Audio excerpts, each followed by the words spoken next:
అనుకున్నది అనుకోనిది. చంద్రపురి రాజు చంద్రసేనుడికి మొండివాడని పేరు.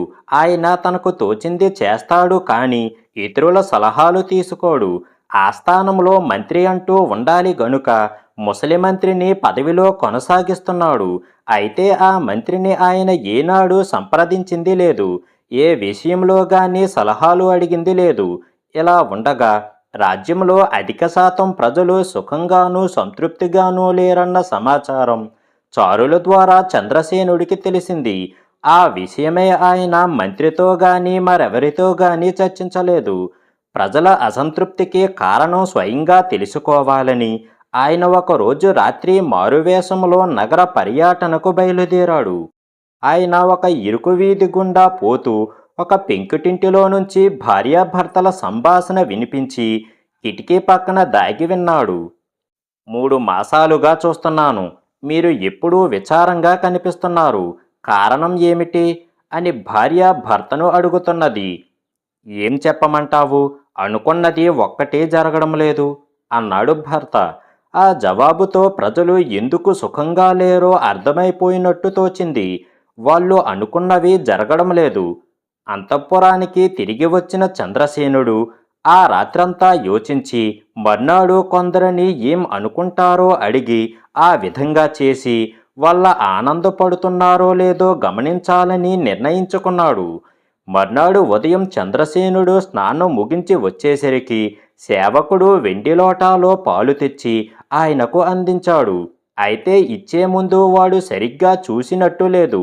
పాలు విరిగి ఉన్నాయి.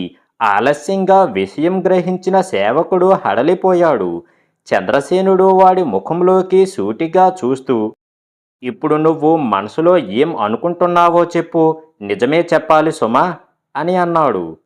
వేడిపాలు మొహాన కొడతారేమో అని అనుకుంటున్నాను మహారాజా అన్నాడు వాడు. వాడనుకున్నది చేశాడు చంద్రసేనుడు. సేవకుడు రోదిస్తూ వెళ్ళిపోయాడు.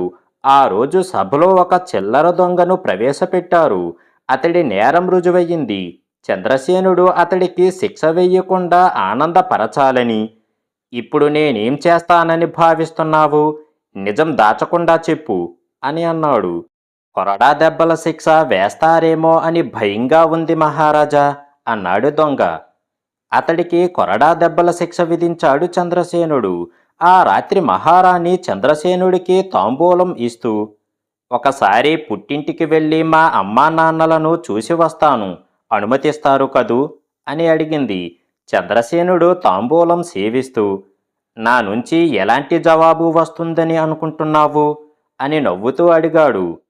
మా వాళ్ళు 2 మాసాల క్రితమే వచ్చి వెళ్ళారు కాబట్టి ఇప్పుడు వద్దనే అంటారని భావిస్తున్నాను అన్నది రాణి.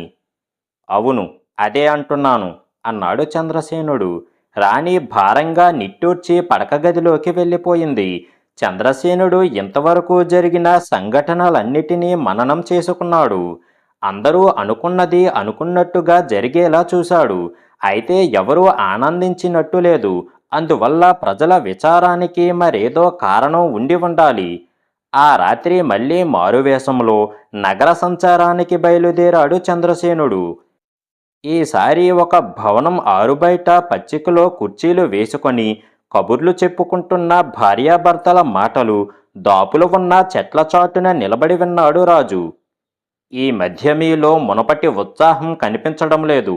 ఏదో పోగొట్టుకున్నట్టు విచారంగా ఉంటున్నారు. కారణం ఏమిటి అని అడుగుతున్నది భార్య. దానికి భర్త, ఈ మధ్య బ్రతుకు గానుగ ఎద్దు చందంగా తయారయ్యింది. ఏ మార్పు లేదు. అనుకోనిదేదో జరిగితేనే కదా ఆనందం అని అన్నాడు. అనుకోనిది జరిగితే ప్రజల విచారం తొలగగలదని అర్థం చేసుకున్నాడు చంద్రసేనుడు. మర్నాడు ఎదుటివారి మనసులో ఏం ఉన్నదో అడిగి తెలుసుకొని అందుకు వ్యతిరేకంగా చేసి వాళ్లను ఆనందపరచాలని నిశ్చయించుకున్నాడు. మర్నాడు సభకు వెళ్లే సమయంలో సేవకుడు అందించిన దుస్తులకు భుజం పక్కన చిరుగు ఉన్నది. ధరించాకే ఆ చిరుగు కనబడింది. సేవకుడు అదిరిపడి, క్షమించండి మహారాజా, వేరే దుస్తులు తెస్తాను అని అన్నాడు. ఇప్పుడు నేనేం చేస్తానని నువ్వనుకుంటున్నావు అని అడిగాడు చంద్రసేనుడు. నన్ను శిక్షిస్తారు. ఈ చిరుగుల దుస్తులతో సభకు మాత్రం వెళ్ళరు అన్నాడు సేవకుడు. నిన్ను శిక్షించను, ఇవే దుస్తులతో సభకు వెళతాను అంటూ చంద్రసేనుడు సభకు వెళ్ళిపోయాడు. సభా కార్యక్రమం జరుగుతూ ఉండగా కునికిపాట్లు పడుతున్నాడు మంత్రి. చంద్రసేనుడు అది గమనించి పక్కవారికి సైగ చేసి మంత్రి కునికిపాట్ల నుంచి బయటపడేలా చేశాడు. క్షమించండి మహారాజా అన్నాడు మంత్రి ఆసనంలో సర్దుకొని కూర్చుంటూ. ఇప్పుడు నేనేం అంటానని భావిస్తున్నారు మీరు? చెప్పండి మహామంత్రి అన్నాడు చంద్రసేనుడు. ఊహించని ఈ ప్రశ్నకు మంత్రి ఆశ్చర్యపడుతూ, ఒక నిద్రగొట్టు మంత్రిగా ఉన్నందుకు సిగ్గుపడుతున్నానని అనవచ్చు మీరు అన్నాడు మంత్రి. మంత్రి అనుకున్న దానికి విరుద్ధంగా చెప్పాలని, అదేం లేదు, మీలాంటి వారు మంత్రిగా ఉన్నందుకు గర్వపడుతున్నాను అన్నాడు చంద్రసేనుడు. సభ గొల్లుమన్నది. రాజు వ్యంగ్యంగా ఆ మాట అన్నాడని భావించి అవమానంతో కుంగిపోయాడు మంత్రి. ఆ సాయంత్రం చంద్రసేనుడు ఉద్యానవనంలో విహరిస్తూ ఉండగా గాలికి ఎగిరి వచ్చే చిన్న ముళ్ళమండ ఆయన కాలికి తగిలింది. ముసలి తోటమాలి పరుగున వచ్చి దాన్ని దూరంగా విసిరివేసి, క్షమించండి మహారాజా, ఇటువంటిది మళ్ళీ జరగకుండా జాగ్రత్త పడతాను అన్నాడు వినయంగా. ఈ జరిగిపోయిన దానికి నేనేం చెయ్యబోతున్నానని నువ్వు ఊహిస్తున్నావు అని అడిగాడు రాజు. తోటమాలి 1-2 క్షణాలు ఆలోచించి, గులాబీలు ఉన్న తోటలో ఇలాంటి ముళ్ళు ఉండటం సహజం అనుకుంటారు. ముసలివాణ్ణి కాబట్టి ఉద్యానవనంలో సరిగ్గా పనిచేయలేకపోతున్నానని భావించి ఉద్యోగంలో నుంచి మాత్రం తీసివెయ్యరు అని అన్నాడు. లేదు, ఆ పనే చెయ్యబోతున్నాను. నీ స్థానంలో యువకుడు ఒకణ్ణి తోటమాలిగా నియమిస్తాను అంటూ చంద్రసేనుడు తోటమాలి కన్నీళ్లు పట్టించుకోకుండా భవనం కేసి నడిచాడు.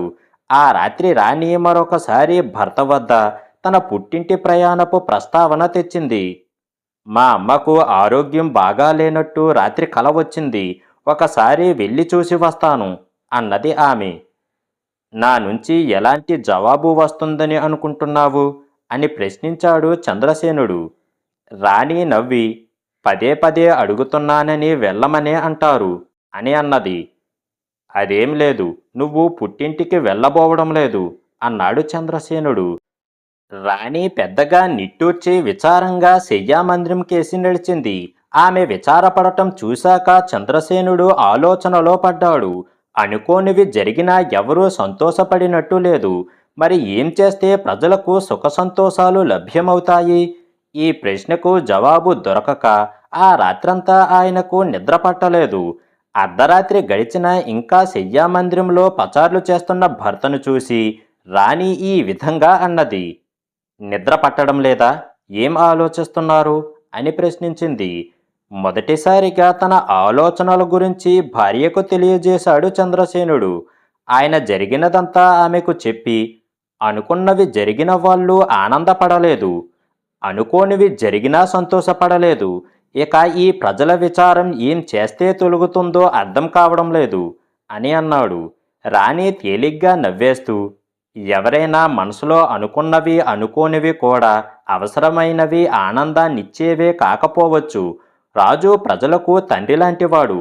ప్రజలకు కనీస అవసరాలు తిండి, బట్ట, నివాసం అవి అందరికీ సమకూర్చినప్పుడు చేతి నిండా పన్ని, మనసు నిండా ఆనందం మీరా పని చెయ్యగలిగినప్పుడు ప్రజల్లో విచారగ్రస్తులెవరూ ఉండరు అని అన్నది. దానితో చంద్రసేనుడికి తానింతకాలం పరిపాలనా విషయాల్లో చేస్తున్న తప్పేమిటో తెలిసి వచ్చింది. తెల్లవారగానే ఆయన మంత్రిని, ఇతర ముఖ్య ఉద్యోగులను సమావేశపరిచి వాళ్లతో సంప్రదించి ప్రజలందరికీ కనీస అవసరాలు సమకూర్చగల ప్రణాళికలు తయారు చేయించాడు. ఆ తర్వాత ఏనాడు ప్రజలు సుఖంగా లేరన్న సమాచారం చారులు తీసుకురాలేదు. రాజ్యంలో మంత్రి పదవి కేవలం అలంకారప్రాయమన్న అపవాదు పోయింది. మాయా వీణ. పూర్వం ఒక ఊళ్ళో ఒక సంగీత విద్వాంసుడు ఉండేవాడు. ఆయనకు 3 కొడుకులు. తండ్రి కొడుకులు కలిసి కచేరీలు చేసి తమ కుటుంబాన్ని పోషించుకునేవారు. కొంతకాలానికి ఆ విద్వాంసుడికి ఏదో వ్యాధి సోకి చేతివేళ్లు వంకర్లు పోయాయి. నోటమాట కూడా పడిపోయింది. ఆ ఊరి వైద్యుడు వచ్చి పరీక్షించి, ఇది సామాన్యమైన వ్యాధి కాదు, దీన్ని అపర ధన్వంతరిగా పేరు తెచ్చుకున్న రాజవైద్యుడు తప్ప నాలాంటి వాళ్ళు నయం చెయ్యలేరు. రాజవైద్యుడితో చికిత్స అంటే ముందు మూర్ఖుడైన మన రాజును మెప్పించగలగాలి. రాయినైనా మెప్పించగలం గాని ఈ దేశపు రాజును మెప్పించలేమని అందరూ అంటూ ఉంటారు కదా. అందుకని ఈ చికిత్స జరిగి మీ నాన్న బాగుపడతాడనే నమ్మకం నాకు లేదు. అయినా ప్రయత్నించి చూడండి. భగవంతుడి కృప, మీ అదృష్టం ఎలా ఉంటే అలా జరుగుతుంది అని అన్నాడు. ఆ మాట విని విద్వాంసుడు ముగ్గురు కొడుకుల్లో పెద్దవాడు, రాజు ఎంత మూర్ఖుడైనా నా వీణా వాదంతో మెప్పించి రాజవైద్యుణ్ణి తీసుకువచ్చి నాన్నగారి జబ్బు నయం చేయిస్తాను అని వీణ తీసుకొని రాజధానికి బయలుదేరాడు. వాడు రాజును కలిసి, ప్రభు, వీణ వాయించడంలో నాకున్న ప్రతిభతో మిమ్మల్ని రంజింపజేస్తాను. ప్రతిగా రాజవైద్యుడి చేత మా నాన్నగారికి చికిత్స చేయించండి అని అన్నాడు. రాజు నవ్వి, వీణ వాయించడంలో ఈ దేశంలో నీకే కాదు, మా కాపలా భటుడికి కూడా తెలుసు. అంతగా నీ కోరిక తీరాలంటే ఒక పని చెయ్యి. వీణావాదంలో నన్ను మెప్పించినవాడు లేడని ప్రజలు అంటూ ఉంటారు కాబట్టి నాతో పందెం కాయి. నన్ను గెలిస్తే నీ కోరిక తీరుతుంది. నేనే గెలిస్తే మాత్రం నీకు లభించేది 25 కొరడా దెబ్బల శిక్షే. ఈ పోటీకి ప్రజలే న్యాయ నిర్ణేతలు కూడా అని అన్నాడు. ఈ షరతుకు పెద్దవాడు అంగీకరించిన మీదట ఆ మర్నాడే రాజుతో వాడికి వీణావాదంలో ప్రజల సమక్షాన పోటీ జరిగింది. ఈ పోటీలో పెద్దవాడు రాజును మించిన నైపుణ్యాన్ని ప్రదర్శించినప్పటికీ ప్రజలు రాజుకు భయపడి ఆయనకే జేజేలు పలికారు. ఫలితంగా పెద్దవాణ్ణి పోటీలో ఓడినట్టు ప్రకటించి కొరడాతో కొట్టి పంపించారు. ఒళ్లంతా దెబ్బలతో ఇల్లు చేరిన పెద్దవాణ్ణి చూడగాని చిన్నవాళ్ళిద్దరూ హతాశులయ్యారు. జరిగింది తెలుసుకొని రెండోవాడు, ఈ రోజుల్లో వీణ వాయించడం సర్వసాధారణమైపోయింది కాబట్టే రాజు నిన్నోడించగలిగాడు. అదే మృదంగం అయితే రాజు కాదు గదా, రారాజు కూడా నన్ను ఢీకొనలేడు. అందుకే ఈ మృదంగంతో రాజును మెప్పించి రాజవైద్యుణ్ణి తీసుకువస్తాను అని మృదంగం తీసుకొని బయలుదేరాడు. వాడు రాజదర్శనం చేసుకొని, ఈ మృదంగ వాయిద్యంలో నన్ను తలదన్నేవాడే లేడు. కావాలంటే పరీక్షించి మా తండ్రికి రాజవైద్యుడి చేత వైద్యం చెయ్యించండి అని అన్నాడు. రాజు వాడి కేసి పరీక్షగా చూసి, చూడబోతే నువ్వు మొన్న వీణ వాయిద్యంలో నా చేతుల్లో ఓడిపోయి కొరడా దెబ్బలు తిన్నవాడికి తమ్ముడిలా ఉన్నావు. నేను సంగీత సామ్రాట్టును, ఇది జగమెరిగిన సత్యం. నాతో పోటీ పెట్టుకుంటే మీ అన్నకు జరిగిన శాస్తే నీకు జరుగుతుంది. అందుకు సిద్ధపడితే రేపే పోటీలో పాల్గొను అని అన్నాడు. రెండోవాడు రాజుతో పోటీకి దిగాడు. ఆ పోటీలో రాజు మృదంగం వాయిద్యం శ్రోతలకు యావగింపు కలిగించింది. రెండోవాడు మాత్రం మృదంగ వాయిద్యంలో గొప్ప ప్రతిభ కనబరిచాడు. అయితే రాజుకు భయపడిన ప్రజలు మళ్ళీ రాజుపక్షాన్నే నిలిచారు. ఫలితంగా రెండోవాడికి కొరడా దెబ్బల శిక్ష పడింది. రెండోవాడు కూడా బిక్కమొహం వేసుకొని కొరడా దెబ్బలతో తిరిగి వచ్చేసరికి మూడోవాడు మండిపడి, ప్రజల ముందు ఒక విద్వాంసుడు కొడుకులను చవటల్లి చేసి దండించినందుకు ఆ రాజునే అసలైన చవటను చేసి తగిన శాస్తి చెయ్యకపోతే నేను సంగీత విద్వాంసుడు కొడుకునే కాదు అని వీణా మృదంగం సన్నాయి తీసుకొని అప్పటికప్పుడే రాజధాని నగరానికి బయలుదేరాడు. రాజధాని చేరుకున్న మూడోవాడు ఒక కూడలి ప్రదేశంలో కూర్చొని తనకెదురుగా మృదంగం సన్నాయి పెట్టుకొని అదే పనిగా దివారాత్రులు వీణ వాయించసాగాడు. 3 దినాలు గడిచేసరికి వీణాతంత్రులు మీటుతున్న మూడోవాడి చేతివేళ్ల నుంచి రక్తం బొట్లు బొట్లుగా కారసాగింది. ఈ విషయం ఈ నోట ఆ నోటా పడి రాజు చెవిన పడింది. ఆయన మంత్రులతో కలిసి హుటాహుటిన బయలుదేరి మూడోవాడిని చూడబోయాడు. రాజును చూడగానే మూడోవాడు లేచి నమస్కరించాడు. ఎవరు నువ్వు? ఏమిటి పిచ్చి పని అని అడిగాడు రాజు. అందుకు మూడోవాడు, ప్రభు, నాది కొండకోణంలో ఉండే భైరవకోన అనే గ్రామం. మా గ్రామానికి రోజు ఎక్కడి నుంచో నా ఈడివాడే అయిన ఒక కుర్రవాడు వచ్చి నాతో ఆడుకునేవాడు. ఒకరోజు ఆ కుర్రవాడు తాటి ముంజలు తినాలనే కోరితే నేను కత్తి తీసుకొని బయలుదేరాను. గ్రామం చివరికి వచ్చాక ఆ కుర్రవాడు వేసవి వెండలు కావటం వల్ల తాపంగా ఉందని కనిపించిన పెద్ద నీటివాగులో స్నానానికి దిగాడు. చూస్తూ ఉండగానే వాగులో మునక వేసిన ఆ కుర్రవాడు ఎంతకీ పైకి రాలేదు. నాకు భయం వేసి కత్తిని నడుముకు కట్టుకొని వాగులో దూకి అడుగుకు వెళ్ళాను. అక్కడ వింత సర్పం ఆ కుర్రవాణ్ణి మింగుతూ కనిపించింది.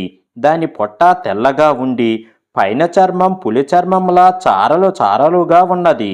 ఆ దృశ్యం చూసి నేను క్షణం కూడా ఆలస్యం చెయ్యకుండా కత్తితో దాన్ని నిలువునా చీరేసి నా మిత్రుణ్ణి రక్షించాను. వాడు కృతజ్ఞతగా తనతో పాటు తన ఇంటికి రమ్మని బలవంతం పెట్టి కొండలు అడవులు దాటించి ఒక కొండ కోనలోకి తీసుకువెళ్ళాడు. ఆ కోనలో ఉన్న ఒక కొండ గుహలో నడుం వరకు విరబోసుకున్న తెల్లని చింపురు జుట్టుతో ఒక మంత్రగత్తె ఏవో లేపనాలు చేస్తూ కనిపించింది. దాని కళ్ళు దీపాల్లా మెరుస్తున్నాయి. మొహం కుదుములు కట్టి వికృతంగా ఉన్నది. నా మిత్రుడు ఆ మంత్రగత్తెను సమీపించాడు. మంత్రగత్తె వాణ్ణి చూడగానే అమాంతం కౌగిలించుకొని ముద్దులాడుతూ, నా బంగారు కొండ, పొద్దుననగా వెళ్ళి ఇప్పుడా వచ్చేది? నీకిష్టమని కొండబొల్లుల కూర వండి పెట్టాను అని అన్నది. కుర్రవాడు నన్ను ఆ మంత్రగత్తెకు చూపిస్తూ, అమ్మ, వీడు నా మిత్రుడు. ప్రాణాలకు తెగించి నన్ను కాపాడాడు. వీడి పుణ్యాన ఈరోజు ప్రాణాపాయం నుంచి బయటపడ్డాను అని జరిగిందంతా చెప్పాడు. అంతా విన్న మంత్రగత్తె ఆవేశంతో ఊగిపోతూ ఏదో లేపనం తీసుకుని గోడకు పులిమి వికృత స్వరంతో బిగ్గరగా ఏవో మంత్రాలు చదివింది. మరుక్షణమే లేపనం పూసిన గోడ అద్దంలా మారిపోయి అందులో మంత్రగత్తె కొడుకు మునిగిన వాగు అడుగున మొక్కలుగా పడి ఉన్న పాము కళేబరము కనిపించాయి. ఆ దృశ్యం చూడగానే మంత్రగత్తె మళ్ళీ ఏవో మంత్రాలు చదివింది. చూస్తూ ఉండగానే ఆ కళేబరం మాయమై ఆ స్థలంలో చచ్చిపడి ఉన్న ఒక మంత్రగత్తె శవం కనిపించింది. ఆ శవాన్ని చూస్తూనే మంత్రగత్తె వికవిక నవ్వుతూ కాసేపు క్షుద్రనాట్యం చేసింది. తర్వాత అది నా భుజం తట్టి, బలిరా కుర్రాడా, నువ్వు చంపింది పామును కాదు, అది నా చిరకాల శత్రువైన ఒక మంత్రగత్తె.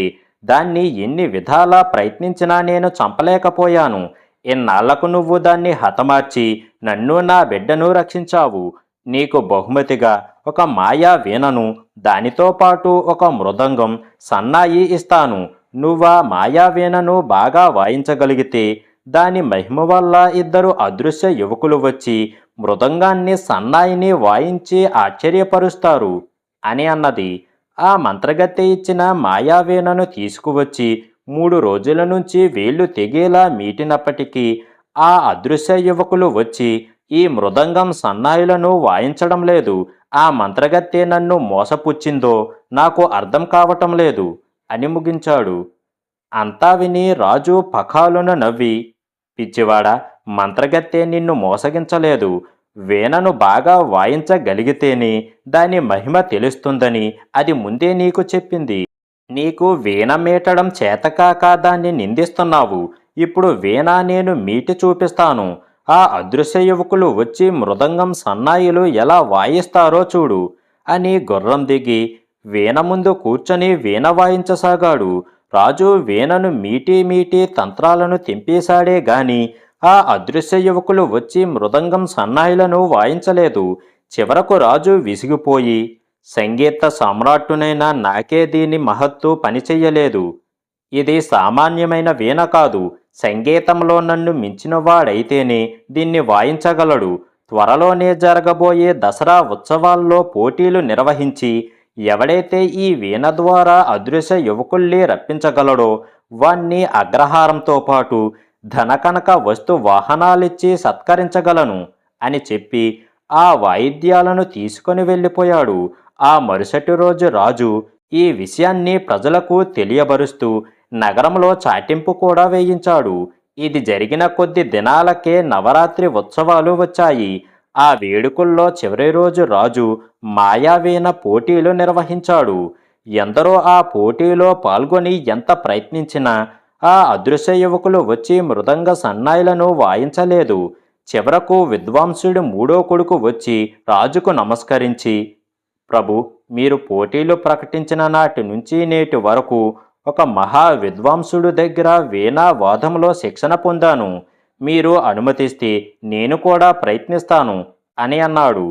రాజు వెటకారంగా నవ్వి, ప్రయత్నించి చూడు అని అన్నాడు. మూడోవాడు వీణ ముందు కూర్చొని ఇష్టదైవాన్ని ప్రార్థించి వీణ మీటడం మొదలుపెట్టాడు. కొద్దిసేపు గడిచేసరికి జనం మధ్య నుంచి విద్వాంసుడి పెద్ద కొడుకు, రెండో కొడుకు మారువేషాల్లో రంగురంగుల విచిత్రమైన వస్త్రధారణతో నడుచుకుంటూ వచ్చి మృదంగం సన్నాయిల ముందు కూర్చొని ఆ వాయిద్యాలను అద్భుతంగా వాయించసాగారు. చూస్తున్న ప్రజలు పరవశత్వంతో కరతాళ ధ్వనులు చేశారు. సంగీతంలో ఆరితేరిన ఆ ముగ్గురు అన్నదమ్ములు కలిసి ఆ పోటీని సంగీత కచేరీలా రక్తికట్టించారు. రాజు ప్రజలు తన్మయత్వం నుంచి తేరుకునేసరికి అదృశ్య యువకులు వేదిక మీద లేరు. వీణ మీటడం ఆపి మూడోవాడు ఒక్కడే వీణ ముందు కూర్చొని ఉన్నాడు. రాజు ప్రకటించినట్టుగానే మూడోవాడిని ఘనంగా సత్కరించి అగ్రహారం ధనకనక వస్తు వాహనాలతో పాటు అతడి తండ్రికి వైద్యం చేసేందుకు రాజవైద్యుణ్ణి అతడి వెంట పంపాడు.